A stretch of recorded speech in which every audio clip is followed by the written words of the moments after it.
सभी का मेरे घर में स्वागत है। तो आज मैं सभी कुछ को धुलाई करूँगी, एक टू एक सभी चीज़। लेकिन मेरी बेटी एकदम परेशान करी, इसको जुकाम खांसी दोनों है, लेकिन फिर भी देखो ये पानी से खेल रही है। मैंने मम्मी जी को पूरा मना किया कि यहाँ पे पानी मत रखो, फिर भी वो रख देती है। मतलब उन्होंने कहा था मेन द्वार मतलब मेन गेट जो है ना वो धुलाई करने के लिए रखती थी, उनका गलती नहीं है, बच्चा का ही गलती है।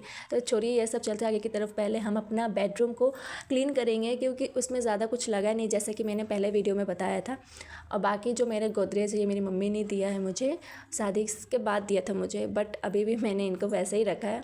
तो मैं पहले इनको क्लीन करूँगी और अंदर का मैं बाद में करूँगी, बट मैं वो दिखाऊँगी नहीं क्योंकि कुछ कुछ प्राइवेट चीज़ भी होती है यार। फिर मैं चले अपने बेड को साफ़ करने। और ये जो आप गद्दे देख रहे हो ना बेड के ऊपर लगे हुए, इसको हम पानी से नहीं वॉश कर सकते। अगर पानी से आपने वॉश किया फिर आप इसे सुखाओगे कैसे? अगर आप सुखाओगे नहीं तो ये सड़ जाएगी, इसलिए आप ब्रश मार के साफ़ा कर सकते हो, एकदम अच्छे से क्लीन हो जाएगी। फिर मैं चली आगे की तरफ और ब्रेक लेने सोची कि कुछ टाइम ब्रेक ले लेती हूँ, फिर कुछ काम करूँगी। मम्मी जी ने बोला तुम पहले चाय पी लो, मैं बनाई हूँ। तो मैं पहले चाय पी और उस टाइम भी मेरे पापा जी से मैं कुछ बात कर रही थी कुछ सामान के बारे में। फिर मैंने ब्रेक के बाद फिर चली गई काम ही करने। आज बहुत ज़्यादा काम है गाइस, सच बताओ तो बहुत ही ज़्यादा काम है क्योंकि परसों ही है आपका दिवाली और फिर मतलब आज धनतेरस है। तो आज ही के दिन जो काम है हम लोग क्लियर करते हैं जितने काम है। और एक बात बता दूँ, जो मज़ा धुलाई करने में घर को ना, वो मज़ा पोछा मारने में बिल्कुल भी नहीं है। और ये लड़की को देखो फ़ोन बार बार गिरा रही है और मैं बार बार उठा रही हूँ, फिर भी कह रही है मुझे और गिराना।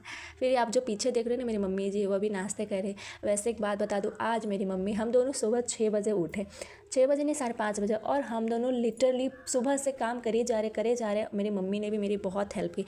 देन ये सब छोड़ो आप, ये मेरे देवर का घर है। वैसे मैं नहीं कह रही कि देवर का घर है, मेरी मम्मी जी बोलती हूँ मेरे छोटे बेटे का घर है, मतलब उसका नाम लेके कहते हैं कि उसका घर है। तो मतलब देवर जी का ही घर ऑब्वियसली हो ही गया। और तो उनके घर साफ़ करी। बीच में मैं भूल गई थी कि उसका दरवाज़ा तो मैंने साफ़ किया ही नहीं। फिर मैं चली दरवाज़ा क्लीन करने। और यही नहीं, मेरे इतने सारे बर्तन बाकी है, सूटकेस, कारपेट, कपड़े सभी बाकी है धुलाई करने का। सिर्फ घर ही धुलाई नहीं करना है, हर कुछ धुलाई करना है। तो मतलब बेडशीट, मच्छरजाली, जितने कुछ होता है सब कुछ। और यहाँ पे मैं अपने आंगन को धुलाई कर रही हूँ, जो भी बोलो आंगन। बीच में मैंने खिचड़ी चढ़ा दिया खाने के लिए क्योंकि टाइम नहीं मेरे पास बनाने के लिए, क्योंकि पापा घर में है नहीं, पापा रहने से वो खाएंगे नहीं खिचड़ी।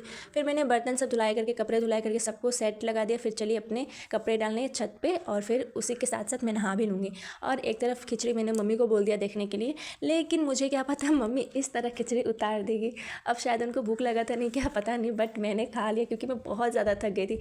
सुबह से लेकर 3 बज गए थे मेरे काम कर करके। ऊपर से मेरी बेटी मुझे बिल्कुल भी आराम नहीं करने दी। मैं सोची कि अब काम हो गया, अब बिस्तर लगा के आराम से सोऊंगी, बट ये लड़की मुझे कुछ भी नहीं करने दी। गाइस सच में मैं लिटरली बता रही हूँ आपको, कुछ भी नहीं करने दी। तो मिलते हैं आगे की तरफ। और हाँ, आप सब क्या धनतेरस में खरीदो कमेंट सेक्शन में ज़रूर बता के जाना, और सब्सक्राइब भी करना।